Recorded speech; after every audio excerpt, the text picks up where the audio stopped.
slap the face and count it. You know. And that is one of the things that we are anticipating in our lives as Christians. That God is happy to see that our lives, what we are doing is, God will say, welcome the good and faithful servant. Counted. You know. But many times we strive to live a life to be productive and to be fruitful before God. But, you know, sometimes we miss the bullseye. Okay? And it is our desire that we will be productive or we will be fruitful in our lives. Okay? So yesterday, we handled the topic about a life that is, living a life that counts starts with God. Okay?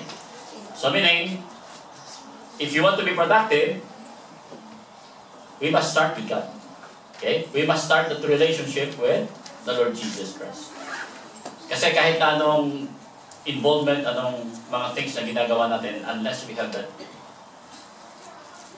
relationship with the Lord Jesus Christ, everything will be useless. Okay? As we have seen in the book of Ecclesiastes, vanity of vanities. Now, anything being done without God is useless, meaningless. Okay? So anything we are doing apart from God, it will be useless. So it should always start with God, and it should always start with a relationship with the Lord Jesus Christ. So I hope we have already established that relationship. Okay? That Jesus Christ is our personal Lord and Savior. We trusted Him for our salvation. Okay? Then we start from there. Okay? Because as we have read yesterday from Colossians, for everything, absolutely everything above and below, visible and invisible, everything started in Him and finds its purpose in Him. So, we said yesterday that God created us, not for ourselves, but God created us for Himself. Okay? What is the ultimate duty of man? To worship God and to praise Him forever. So, I hope, like Paul, as we have said yesterday, that we should have that focus. The focus that Christ should be the center of our lives. Okay? And we like that. We want that. Everyone strive for that. But many times we miss. So this morning, we will continue to another topic. After we have that relationship with the Lord Jesus Christ, we should live with a purpose. Okay? Our lives should have purpose. And we should identify our purpose.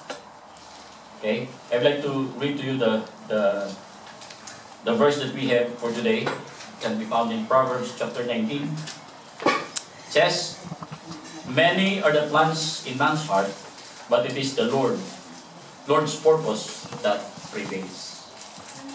Shall we pray? Dear God, loving Heavenly Father, we thank you for this morning. Thank you, Lord, for this opportunity again that we can study your word. I pray that you will help us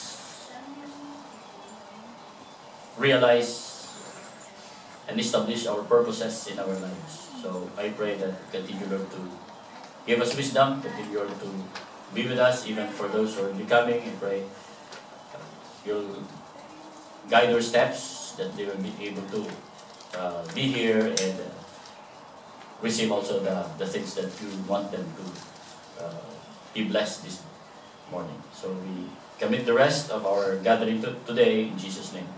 Amen. Living with a purpose. Okay? So, generally and normally, as the book of Proverbs says, many are the plans in man's heart, but it is the Lord's purpose that prevails. We have a lot of we have a lot of plans. We have a lot of things in mind, and we have a lot of things to pursue. But what prevails is the purpose of God in our lives. Okay? So, we need to know our purpose. Okay? In Ephesians chapter 2 verse 10, it says, we are God's workmanship, created in Christ Jesus, to do good works, which God prepared for us to do. So this is one of the intentions why God created us. We are we are God's workmanship. When we say workmanship, we are God's showcase. You know, when we go, pupunta tayo ng mall. Kagabi, we went there to, dun sa, welcome. Sa harap ng church, naglibot-libot kami ni Doc Dino at ni Sir Dudes. Naka-display doon. Marami naka-display prutas doon. Sa itaas, sa welcome doon sa itaas. So we go around with Doc Dino, and there's a lot of fruits that some are very expensive in the Philippines. Okay, so sa Ilonggo pa, when we see there, galaway ka lang. Laway ka lang ito kalapit kinikaon mo. Yung masarap kainin, kaya lang mahal eh. Kung doon ko sa Pilipinas, yung si Doc Amay, sabi niya, yung pagdating namin, hahanap niya, saan dito may fruits? Kasi, yun, doon sa atin, mahal yung mga yung fruits, di ba? Kaya lang, doon, laway ka lang sa display. Sa display na lang. Kung term natin, sometimes we do shopping. But you know, in reality, you know, we are God's workmanship. We are God's showcase of heaven. You know, we as Christians, paano mabili yung mga fruits? Dapat may display, maganda yung pagka-display. Basket dunot lang, kahit nalata na, taguin mo lang yung lata para sa may mabili. Uy, maganda to. You know, kung minsan, tayo mga Kristiyanos, ganun nangyayari. We are showcase of heaven. Kaya lang, yung bulok yung minsan, natago lang natin, yung harap lang na maganda yung nakikita. But dapat, fresh and sweet. Di ba? Maghanap tayo ng fruits, gusto natin yung fresh at saka sweet at saka yung masarap. Di ba? Dapat, tayo ng mga Kristiyano, we should be a showcase of heaven. People in earth should see us and appreciate Christians because we are what? The showcase of heaven. Okay? So, for we are God's workmanship, handicraft or workmanship created in Christ Jesus to do what? To do good works. So, God's intention of creating us is to do good works. So, yung mga bad works, hindi sa Panginoon yun. Those things that are bad in our lives, it is not God's design. Okay? You know, merong sine, yung movie, The Good, the Bad, and the Ugly. Narinig niyo ba yun? The good, the bad, and the ugly. Yun ang the good sa Panginoon yun. God's intention in us is to do good work. The bad and the ugly, hindi sa Panginoon. You know, sa atin yun. Sometimes the bad is the consequence of what we did and what we are doing. The ugly usually is the consequence. Okay? So, God's design is for us to do good works. Because it says in the verse, which God prepared for us to do. So, before God created us, and before God put us on this earth, God's intention is for us to do good. To do good works. Okay? To be a showcase of His kingdom. Okay? So, you know, this is the purpose and the design of God in our lives. But, again, if we will go to Ecclesiastes, another verse that we will try to see this morning. Ecclesiastes chapter 1.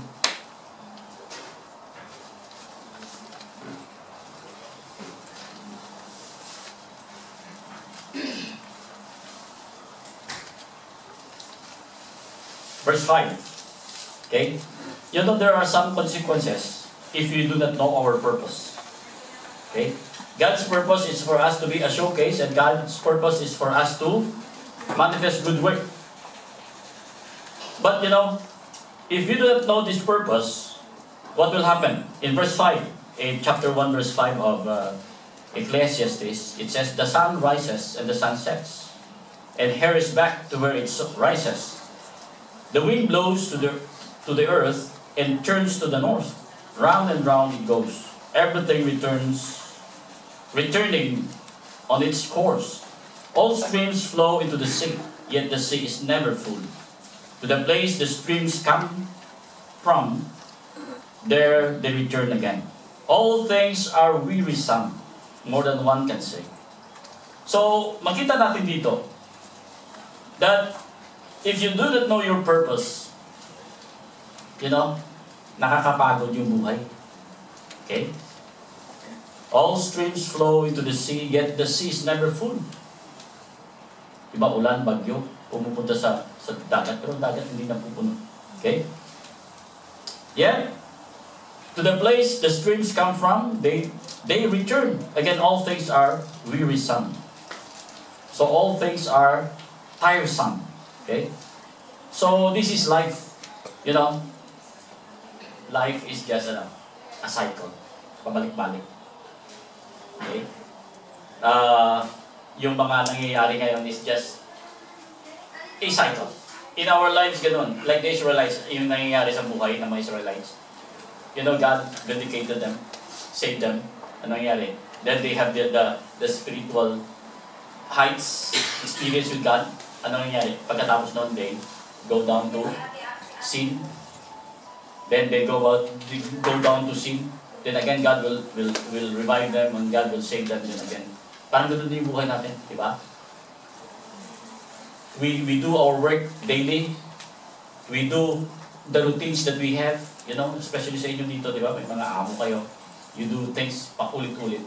But if you do not know the purpose why you're here, yun nakakapagod. Pagising mo na umaga, anong ginagawa niyo? Ha? Breakfast. Buti kung may breakfast pa kayo kagad. Pag gising nyo pa, trabahoy kayo kagad. Diba? Iba sa inyo? Wala pang trabaho. Tapos, the whole day, ginagawa yung trabaho. Tapos ng trabaho, pagalitan pa kayo ng amo. Diba? Tapos, kahit na wala pa, kung ano na lang gusto nila. Diba?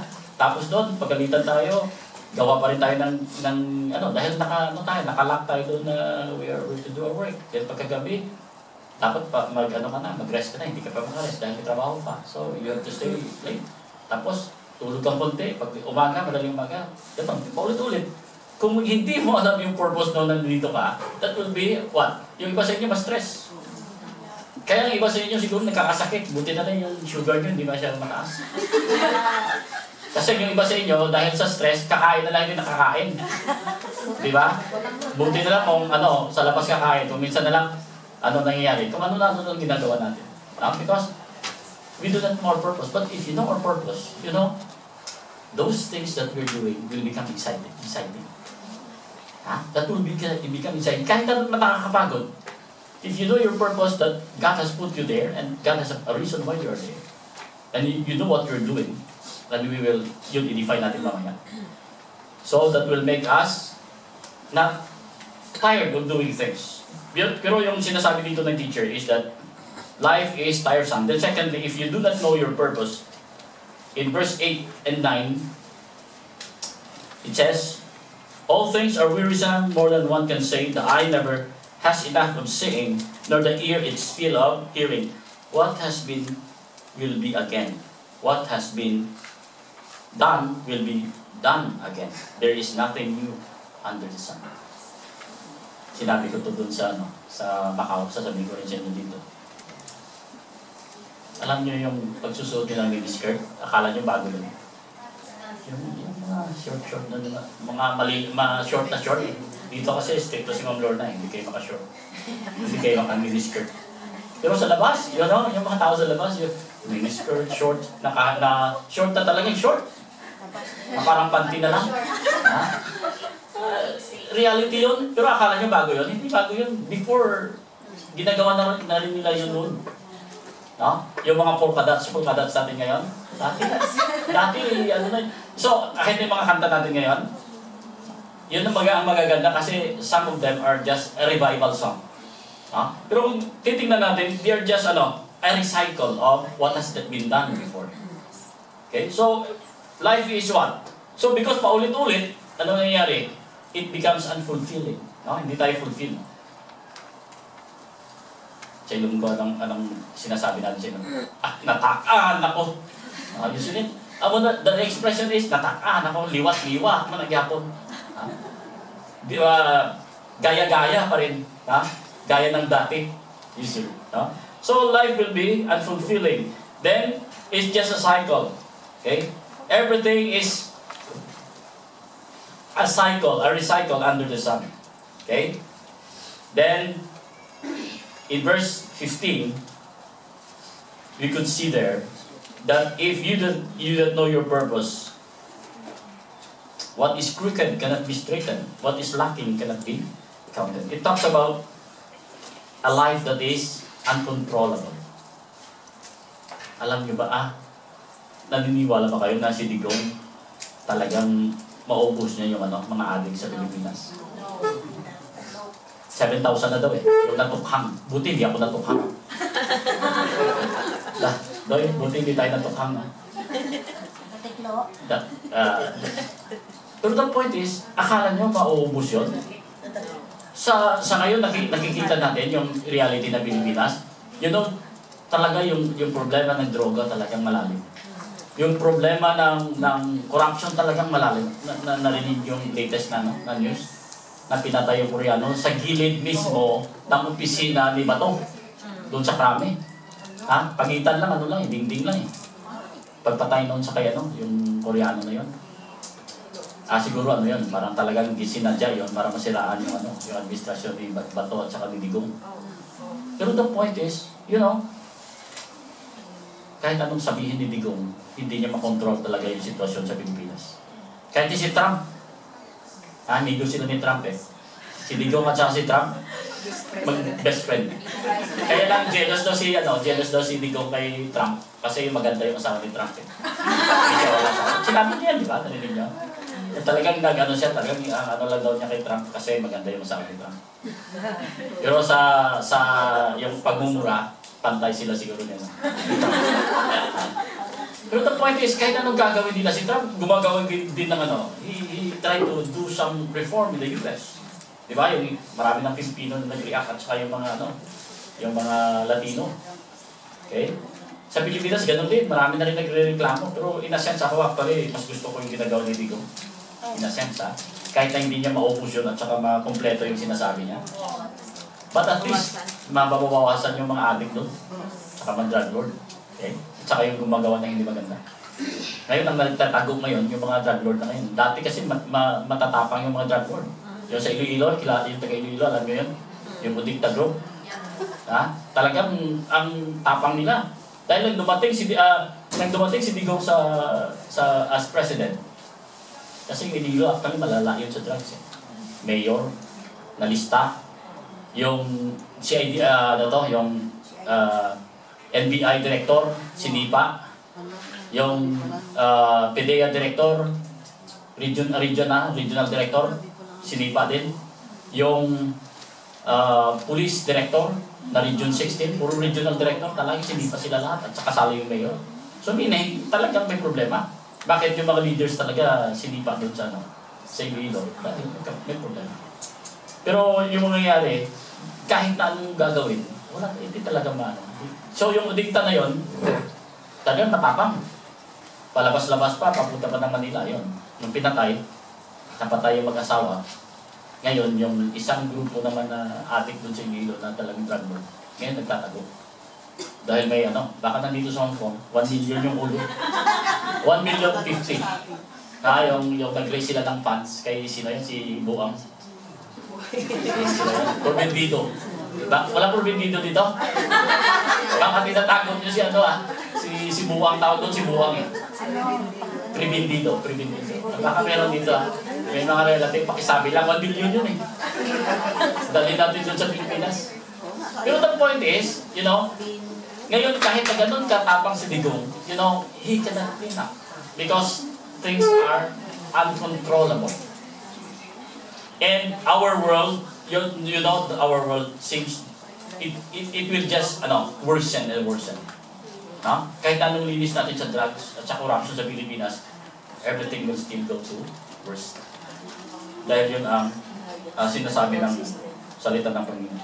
So, if we do not know our purpose, life will be tiresome. If we don't know our purpose, life seems to be unfulfilling. And if we don't know our purpose, life seems uncontrollable. So, in the other side, what is the benefits of knowing your purpose in life? Anong benefit if you know our purpose? Okay? In Philippians chapter 3, it says, verse 12, not that I have already obtained it all this, or have already arrived at my goal, but I press on to take hold of that for which Christ Jesus took hold of me. Brothers and sisters, I do not consider myself yet to have taken hold of it. But one thing I do, forgetting what is behind and straining forward toward what is ahead. So, makikita natin dito, in verse 14, I press on toward the goal to win the prize for which God has called me heavenward in Christ Jesus. Okay? So, if we know our purpose, it says in verse 13, I do not consider myself yet to have taken hold of it, but one thing I do, forgetting what is behind and straining toward what is ahead. Yung planner, ano ginagawa ng planner? 1980, 87, 86, 88. Sipila ko sa doon. During our Dawn Day yan. Dawn Day. Nagkakarela kami yan ni Pastor Val sa Karatil, 100 meter dash. Your mark. It's it. Kung nagatakbo ka ng 100 meter dash, tinitingnan mo yung finishing line. Hindi ko na tinitingnan si Pastor Bang.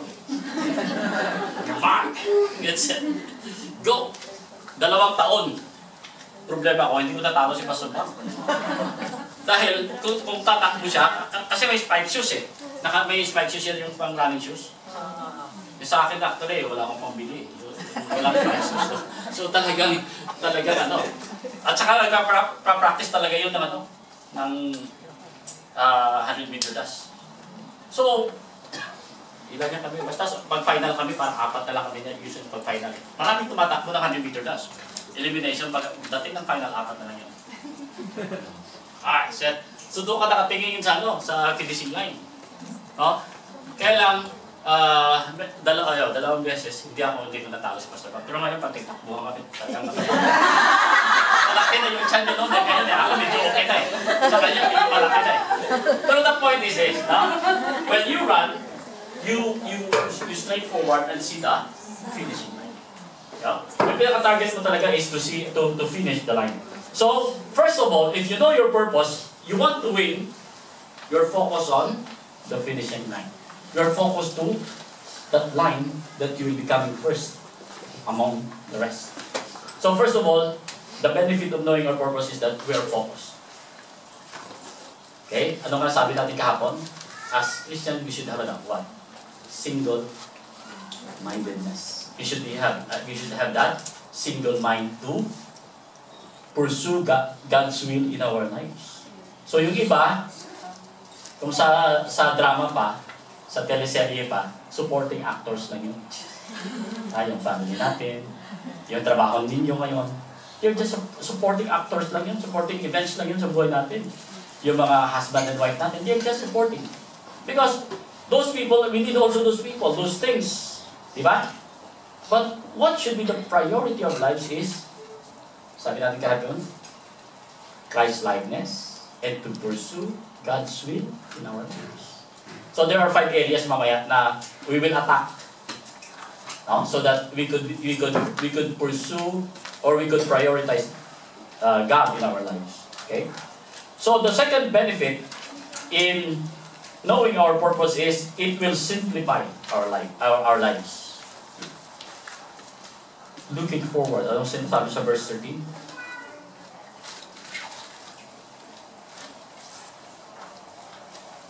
Forgetting what is behind and straining toward what is ahead. Isa lang yung tinitingnan niya. Okay? Simple lang yung aim. Simple lang yung ambition to finish the line. To go over that finishing line. So, ito yun. If you know your purpose, what you're doing will contribute to achieve that purpose of yours. Okay? If you know your purpose, it will increase your motivation. Verse 14. I press on toward the goal to win the prize. So if your goal is to win the 100-meter dash, lahat ng energy mo, ibuhos mo na doon. Di ba? Nang tumatakbo kami, you know, lahat na lang ng energy, doon mo na ibuhos talaga. Tapos alam niyo, pagkatapos ng takbo, anong mangyayari? Parang naubos ng hangin mo kasi nung tumatakbo ka, kahit na yung breathing mo talaga kinokontrol mo eh. Kasi hindi pwede takbo ka na. Hindi pwede ka doon kasi madibilay ka doon. So lahat ng energy at lahat ng mga kilos mo talaga, lahat isa na. Synchronize to that finishing line. So kahit na yung paghinga mo, control yun eh. Pagtakbo mo gano'n, ka 10 or ilang beses bago ka mag-inhale or exhale. Okay? So, tapos yung swing ng kamay mo, may ano yun eh, may choreography yun eh. Hindi pwede na pagtakbo mo, gano'n pa lang. Hindi pwede yun. No? Dapat pagtakbo mo, parang may ano yun, may synchronize sa paa, yung ulo, may synchronize yun. Okay? So, yun. The synchronization of the whole body motivates you to achieve the goal. Okay? Then another thing is that in verse 14 again, I press on toward the goal to win the prize for which has called me heaven and earth in Christ Jesus. Okay, our calling is yung takbo-takbo namin ni Pastor Bang. Ano lang yan, takbo-takbo lang yan, dito lang yan. No? But what we are doing with our lives is, or has eternal benefits or eternal value. What we are doing now, when we serve God and we find God's will in our lives, has what? Eternal interest, eternal value. Kaya if you want to have an interest, eternal interest of your time, money, and effort, you invest on lives and you invest on serving.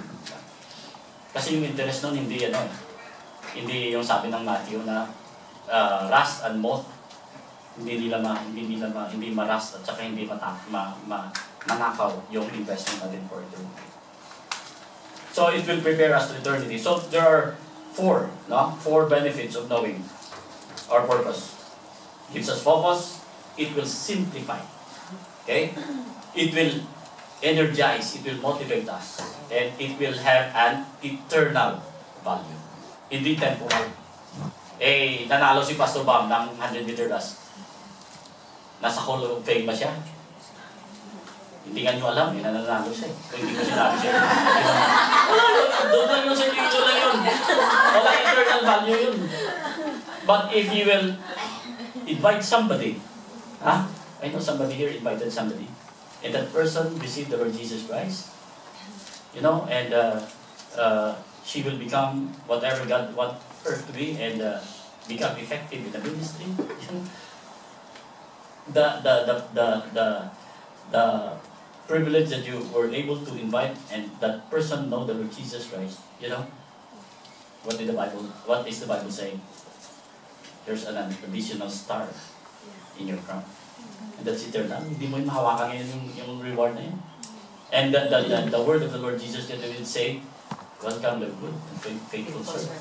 Hindi natin mahawakan yun ngayon. But when eternity will be revealed, those things that you have done in secret will be revealed. And that's the value of what we're doing right now. Na hindi alam ng mga kasamahan nyo, hindi alam ni Ma'am Lord. Hindi alam ng kung sino mga officers nyo dito, but you're doing it for the Lord. Later you'll just see the result of it. So, ito yun. If you know our purpose, I know I don't have time mahaba, but I just wanted you to have this. May seat work din tayo mamaya. For those, dala niyo yung papel niyo kapon? Yes. Yung iba, sino yung wala? Kaya yung wala, at least mayroon pa tayo dito. Mga 10 siguro. But, ito. To live a life with motivation or with purpose, it's just like playing a game. I am now the coach, or hindi naman coach. I am now the coordinator of Don Christian International School, and I am the chaplain of the school, and yung teamwork namin ni Doc Angie is we have a basketball team. Actually, they will be playing today to say you sa season. Okay? And we praise God for that children that He has given us. That's one way of advertising also the promoting the school. But you know, every Saturday and every time of the week, we have these practices. And every time that we have, last time we played against Santa Clarita, that is the Prisa champion of Iloilo, the regional. And for the first time, almost natalo namin sila. Until third quarter, abanse kami. Kaya ng mga bata, walang practice eh. Tapos walang practice, at saka, baguhan yung grupo. Yung Santa Clarita, they played already for more than 3 to 4 years. Yung amin, 3 months pa lang yung nagtipon-tipon yung mga bata kasi. But the point is, you know, ang isang maganda sa coach namin is that when we attack again, there should, ang nilalagay palagi niya sa isip is that if you want to win, you should have a game plan. May plano yung paglalaro. Hindi lang na hawak ka lang mula, shoot, tapos takbo, tapos shoot. Hindi pwede yun. Dapat may game plan. No? May game plan, may strategy. Okay? When you play. Okay? So, if you plan to win, you need to have a plan. Okay? If you want to win in your Christian life, you need to have a plan how to win that Christian life. Hindi lang kasi nasasabihin mo, sige, gusto kong maging victorious, gusto kong maging fruitful sa ministry, sa church or whatever. Pero wala kang ginagawa. Kabanjing-banjing ka lang doon sa Victoria Park or sa Central. Pakita-kita mo ng mga friends na, okay, mali, groupie tayo. Paano tawag na? Selfie. Pag ganun lang ginagawa natin doon sa Victoria Park o sa Central o sa kayo nag-share ng gas, walang mangyayari. We need to have a plan. May plano talaga. Paano pagdating doon, anong gagawin natin? Paano tayo mag-approach? Paano tayo mag-ganito? And, you know, if you want to win, it should be a deliberate decision. Hindi pwedeng na gusto mong maging good soul winner pero hindi ka mag-attend ng training. Gusto mong maging effective at maging leader dito sa church pero hindi ka mag-attend doon sa discipleship or sa training. Gusto mong magkanta sa choir pero hindi ka mag-practice, hindi pwede yun. Hindi ka pa ipa-attend ni Ma'am Lorna dito na magkanta na walang practice. Sigurado yun. Hindi ka makakanta. Hindi ka maka-join sa choir pag hindi ka nag-practice. So, kailangan may you have a deliberate decision and you have to plan for it. Okay? So, winning is a deliberate action or process.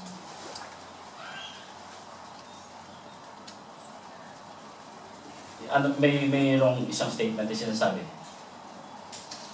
To be perfect or to be successful is you should have a constant constant correct repetition makes you perfect ba yan? Constant correct, the word, importante yung word na correct kasi kahit constant repetition pero yung pagtumbok mo ng letters ng do yung tinutumbok mo is re, hindi ka maging perfect doon sa pagtugtog mo kasi yung tinutumbok mo palagi is re, hindi do eh. So dapat pag do talagang do. C. Practice. Okay. So the point is constant practice, but constant correct practice. Okay? So sa Christian life ganun din. We should plan, we should practice, but ang punto sa Christian life is this, the difference is this. You know? We don't aim for perfection. Hindi kailangan mag-perfect tayo. Then we're human. But the constant doing, the commitment that we commit, the desire, the willingness, those are the ingredients that is needed. Why? Because the rest is doing of the Holy Spirit. If we have the desire, if we have the willingness, if we have the commitment, those are some of the ingredients that will make us fruitful and our lives will count because the rest of this will be done by the Holy Spirit. So yun lang maganda sa atin. Kailangan natin yung willingness talaga, yung commitment. Those are the things that we need. Okay, so today, may time pa tayo? How long ba? 11 na, no? Just give me 11:40. 11:40, so may 20 minutes, 10 minutes. Okay? We will do this. And this is one of the purpose talaga na gusto ko na we will end by this. No? Yung mga papel yung kapon, palabas nyo? Yung kapon? Check at ano ka tayo? Right minus wrong. Palabas yung mga papel. Sino yung walang papel? We will be doing this. Okay? As I have said, if you want to be victorious, we should plan. We should have a plan. We should have a game plan. Okay? So there are 5 areas in our lives. Pwede pa kayo distribute. Sa mga wala. Yung meron, sa likod nyo isulat. There are 5 areas of our lives that I want you to think. I want you to evaluate this morning. Okay, 5 areas. Okay? Number 1, let's try to evaluate the area of our worship. You put yung ano na yon, lagyan niyo ng may 5 kayong ilalagay diyan na evaluate natin ngayong umaga. Okay? The number 1, ilagay niyo doon, then you put some space. You need a blank na a statement or 2 lang na kailangan niyo. So 1 state blank, gamay tapos 2. Okay, number 1 is you put their worship. Then the number 2 is discipleship. Then number 3, you put their service. 4, you put their missions. Then 5, you put their fellowship. These 5 areas, you know, if you want to be victorious, if you want to have purpose and be effective in doing our ministry, we need to plan in these areas. We need to have a statement on how we will attack. Okay? As I have said, in a game, we need a game plan. So, paano yung game plan natin when we talk about worship? Kasi palagi lang tayo sinasabi, bakit hindi ako effective? So, these are areas that somehow will cover our service or our ministry to God. Our ministries. Okay, in the area of worship, okay, the first question that we have to answer is this: Who will be, sino yung i-worship ko? Kasi kung sino yung sa center ng buhay natin, siya yung i-worship natin. Kung center ng life mo is your work, so yung work talaga, yung work ang gina-worship mo. Kung center ng life mo or ang yung priority, who is the priority in my life? Is it my work? Is it my husband? Is it my boyfriend? Is it my girlfriend? Baka sa iba sa inyo may girlfriend. Is it my children or my relatives or my ambition? You know, sino? Kasi kung ito yung iniisip natin at ito yung priority natin sa buhay natin, God is not a priority. So dapat itong mga bagay na ito, they are good things. They are good people. But suppose they should be supporting actors na sila. The priority should be God. So, who will be? Sino yung i-worship ko? Sino yung magiging center ng life ko?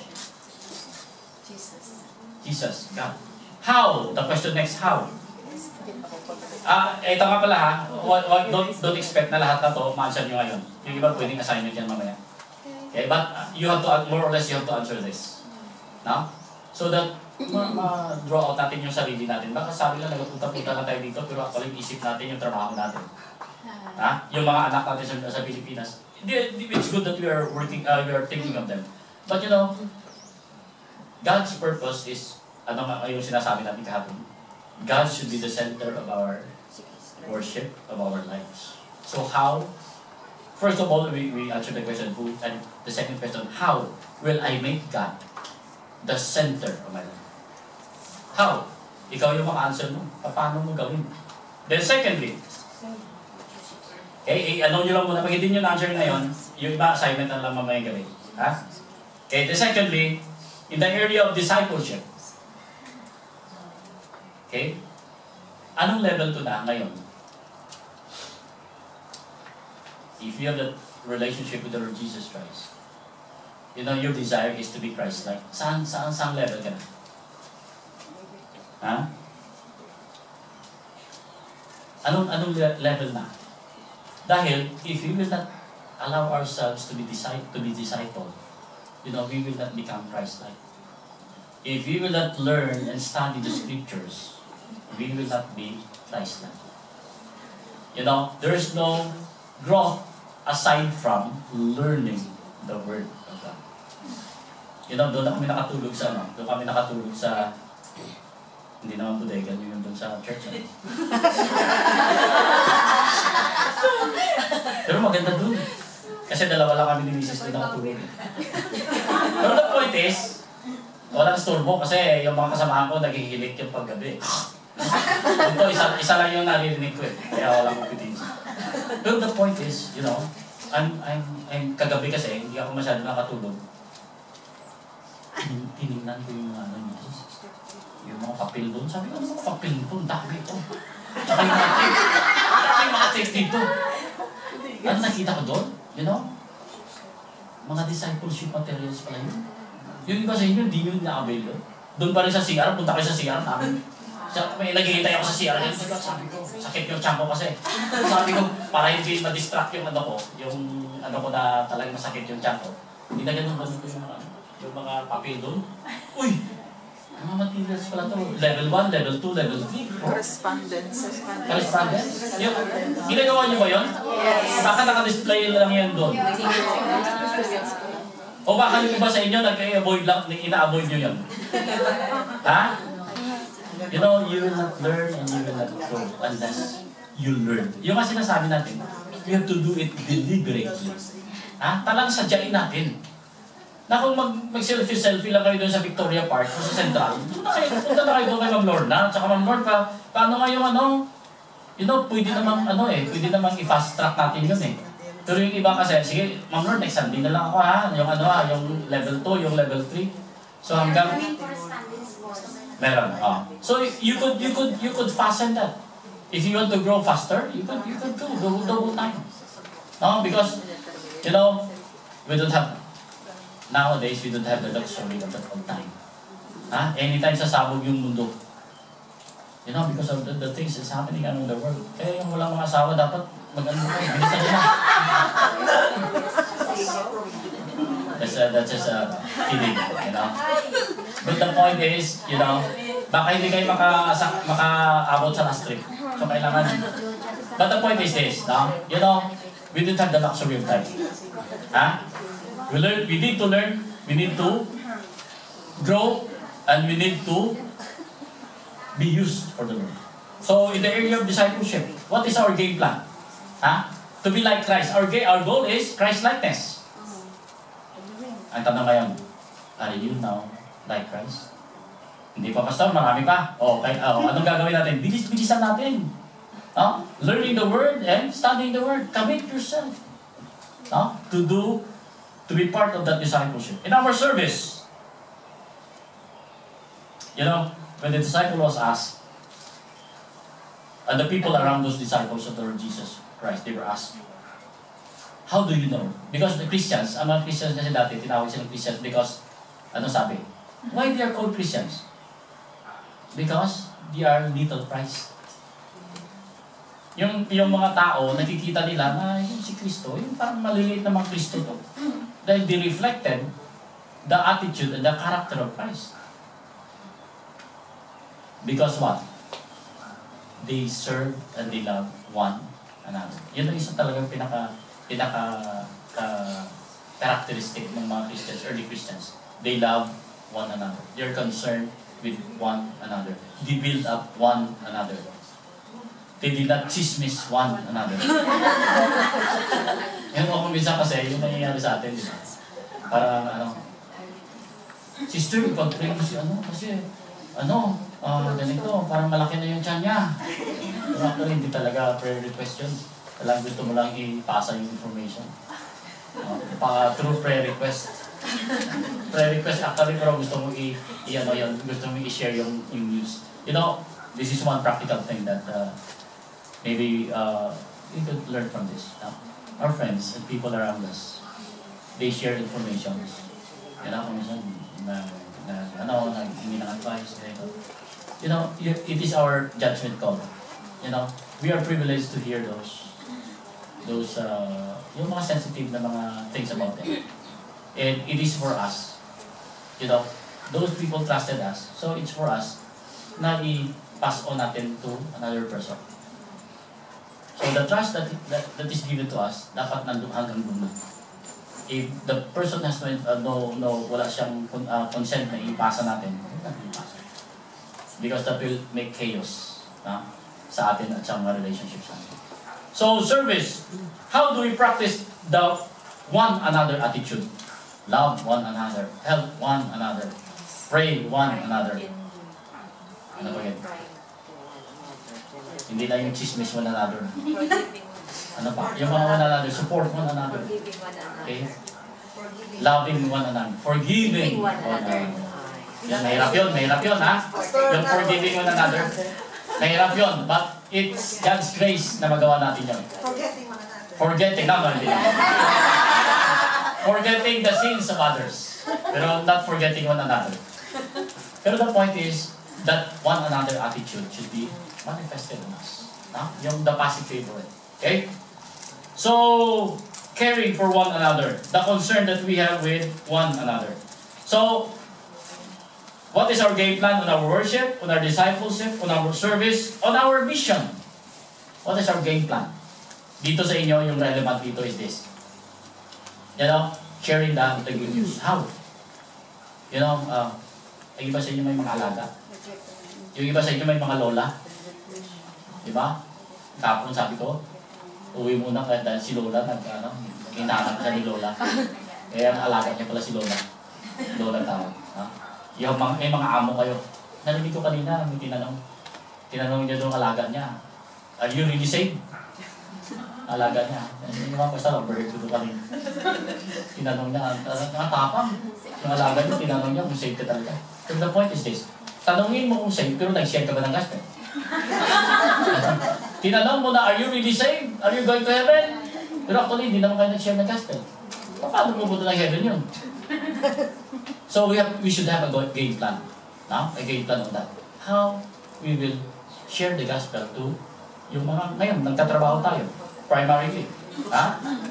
Alam ba ng boss mo at saka amo mo na Christian ka? Good. Pero kung hindi pa, sabihin mo na. Kasi pa sa atin, ha? Sabi natin, pag nandun sa amo natin, hindi na makikita yung Christ-likeness sa atin. Hindi nila makita. So, if they're able to see Christ in us, I've heard a testimony of somebody na OCW din, versus worker din, sa bahay din nag-work. Nangyari, yung alaga niya na lola, yung talagang pinalaga sa kanya. Ano niya? Talagang inalagaan niya. And she shows a Christian way of doing things. Yung concern, yung lahat. And dumating ang panahon, tsaka na-share niya yung gospel sa alaga niya, sa boss niya na matanda. So, ano nangyari? Yung matanda, nasig yung matanda. So, yung matanda, dahil may influence sa mga anak, na-share din yung mga anak, tsaka mga apo. Yun nangyari. Actually, I've heard it from Haggai. Yung iba sa inyo na familiar na Haggai, nag-testimony ko. Then, yung matanda pala, talagang mayaman. So, nangyari, dahil na-save, yung kanyang pera, anong nangyari? Yung OCW, naging missionary sa Pilipinas. Because the concern of the old woman is for her to be part ng mission work. Naka-start sila ng malaking church sa Pilipinas. Tapos yung pastor, may pastor. Isang tao lang yun, yung amo niya. Tsaka maraming mga mission work yung amo niya na na-involve. Dahil she allowed herself to be an instrument of the salvation of that old woman. Yung mga anak ngayon, involved na rin sa ministry. So, hindi nyo lang alam na nandun kayo actually, it's a mission field. Huwag nyo sasabihin na talagang si Ma'am Lorna lang yung missionary. Sino yung mga missionary dito? Hindi lang yun. You are here Because God sent you to be also to be a missionary to that. Yung mga amo mo lang nilagay kayo. So maximize it. Na they will see and you'll be able to share the salvation of the Lord Jesus. Mahirap. I know sa iba sa inyo okay lang. Yung iba mahirap. But pray. Ask the church to help you. Sabi hindi ka naman hindi ka naman lone ranger eh. Nasabi mo ikaw lang mag-attack sa amo mo doon at saka sa mga alaga mo. Hindi naman. You involve the church. Mga concern ko talaga to. Ipag-pray natin sa church na ma-reach out ko yung amo mo, yung mga anak. Yung mga alaga nyo, mga bata. You know? Hindi nyo lang alam. Later, they will become Christian.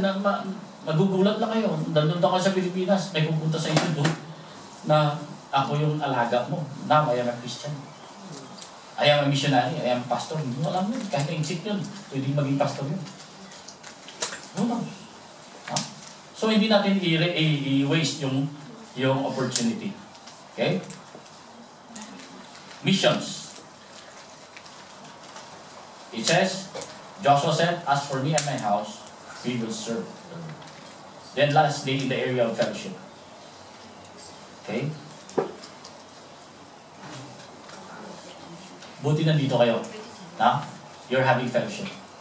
Pero, how committed are we in that fellowship, in this fellowship? Okay? When we are in the fellowship or in the church, don't ask the question, what will I get? Kasi yung tendency natin pag pumunta ako dun sa church, anong makukuha ko dun? Chismis lang naman siguro. Or baka anuhan lang ako. You know, the question that we will be asking when we go to the church or in the fellowship is that, what can I help? Pag yun ang attitude natin, anong pwede kong maitulong? You know, the environment will be different. Kaysa pagdating natin doon, ano bang makain doon? Ano bang pwede kong ma-benefit doon? Actually, we long for the Word of God. We will benefit from the Word of God. Pero, the attitude should be, when we are in the fellowship, is that, what will I help? To build up the fellowship, to build up the church. It is not our purpose, and it is not our mission to divide the church, to destroy the church. Actually, I have all the privilege and the opportunity na hatiin ko yung Lone Baptist Church. Pwede ko hatiin yun. If I insisted. Sa house ako, pwede ko hatiin yung Lone Baptist Church. But I choose not because kasalanan ko yung Panginoon, and it's a big responsibility. You know, if people what will happen, it will be my accountability before them. But I choose not. So, ano nangyari? Lumabas na ako. Pero member pa rin ako ng church, ng church. Still member of the church. Pero lumabas ako. And the point is, yun ang matutulong ko sa church, na hindi magdalawa yung church. Yung sa inyo, nagdalawa naman. Pero buti na lang hindi ko ginawang dalawa. Pwede maging dalawa yun. Pero I choose na. Because I want to be with you. There are people who don't like me and I don't like them. It's normal. Sana mangyari? Just iba. Pero the point is, what can I help? Ano pwede kong maitulong na mag-build up yung church? You know, each of us, meron tayong talents na tinatawag. Do you know your talents? Iba yung iba yung skills. Pero the talents that we have. You know? We should know our talents and use it for the church, for the fellowship. Okay? Binigyan tayo ng talent ng Panginoon for us to build the church. Okay? So, those 5 areas. Okay? 5 areas that we should have a game plan. Yung sinasabi natin kailan. So, you design a game plan on that. On the area of worship, how will I worship? Who will I worship? And how will I worship God? How will I make God priority in my life? Ikaw yung gagawa nun. In the area of discipleship, anong effort ko pa na gagawin ko that I will be like Christ? Christ-likeness yung pinaka-effort ko. Paano yung gagawin ko na I'll become Christ-like? Learn the Word of God, have fellowship, no? And all this. Okay? In our service, our attitude of doing, showing the world about the Lord Jesus Christ. Paano ko mapakita sa mga boss ko, sa amo, sa bahay, sa mga relatives, sa asawa ko na talagang Kristiyano ako? Then, area of missions. First step that we could do is pray for somebody. Ito isi-share ko ng gospel. Ito dadalhin, hindi ko kaya itong witnessan, dadalhin ko na lang ito sa church. I-invite ko talaga ito na dito sa Hong Kong, i-invite ko ito na. That's taking a step. No? Then, in that area of fellowship, what will I do to be part? To build up the church. Okay? 2 minutes. Choose your, piliin mo yung pinaka nakausap mo. Yung pwede kang umiyak, yung pwede kang magsabi ng anong gusto mo, hindi lang yung magmura. Yung somebody whom you could share the burdens that you have. You share 1 or 2 of these things that you have. You know, kasi kung minsan, pag gumawa tayo ng commitment, tsaka tayo lang, nangyari pag hindi natin nagawa, okay lang, wala naman nakakalam. Hindi naman alam ni Lord na. Okay. Pero if we have, ito yung tinatawag natin accountability. No? You're accountable to somebody that you have to make this commitment. And you allow that somebody na pag hindi mo ginawa yung commitment mo, she will remind you of the commitment that you have done today. Okay? So wala tayong time. Choose 1 or 2 na pwede mo then you share. Then after that, after a minute, you will pray for each other. Okay? Pag hindi nyo nagawa natapos natin ngayon, you could do it tonight. And you know, the next time you see each other, you could remind each other of these things na ginawa natin commitment. Okay? So, please, the whole time lang, I'll be asking another 2 minutes for us to have a time of sharing and pray and to pray for each other. Okay? So you choose your partner. Choose your partner. No exchange partner. Choose your partner. Okay? You choose your partner and you share what you have written on that paper. Okay? 1 or 2 lang muna, kahit hindi na lahat. Then maybe next meeting ninyo, you could share it. No? To your partner. Okay? Because a bit, pwede nyo mag-arrange kung yung share. Okay? So, timer starts now. 2 minutes lang, 2 minutes. Okay? You share whatever you have learned and what you have written on your paper. So, kung nasulat nyo dyan sa papel, i-share it with somebody na close to you. Yeah. You share. 2 or 3 or, okay? You share it with somebody. You could talk and you could share with them.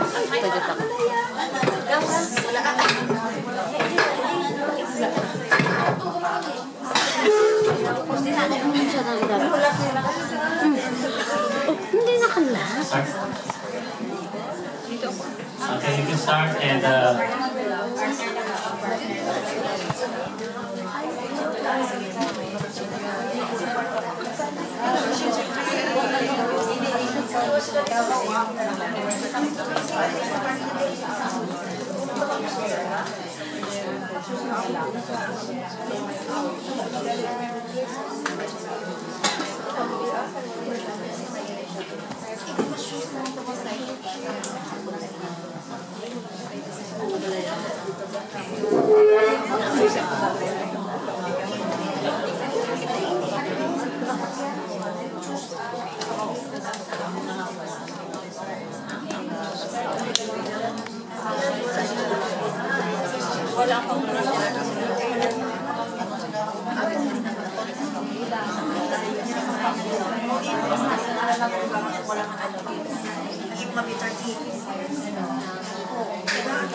Okay, I know you're excited to share ng ano nyo, ng mga nasulat nyo dyan.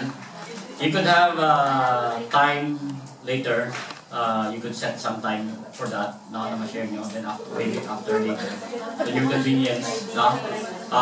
What we'll be doing now is we will have, pray, then we will have our offering, then we'll have a break after this. Okay, shall we will end in prayer.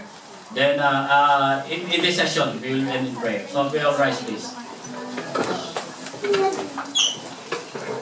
Let's pray. Dear God, loving Heavenly Father, we thank you for this time again that you've given us. Thank you, Lord, for the opportunity that we could draw out the things in ourselves, especially, Lord, the areas of our worship, and our fellowship, and our service. And Lord, we pray that those things that we have written will be realized, Lord, and help us to do it religiously, and help us to be committed to this. Thank you for the partners that we have, that we will be accountable to realize these commitments that we have. So we thank you, and bless us even as we continue the rest of this day. In Jesus' name, amen.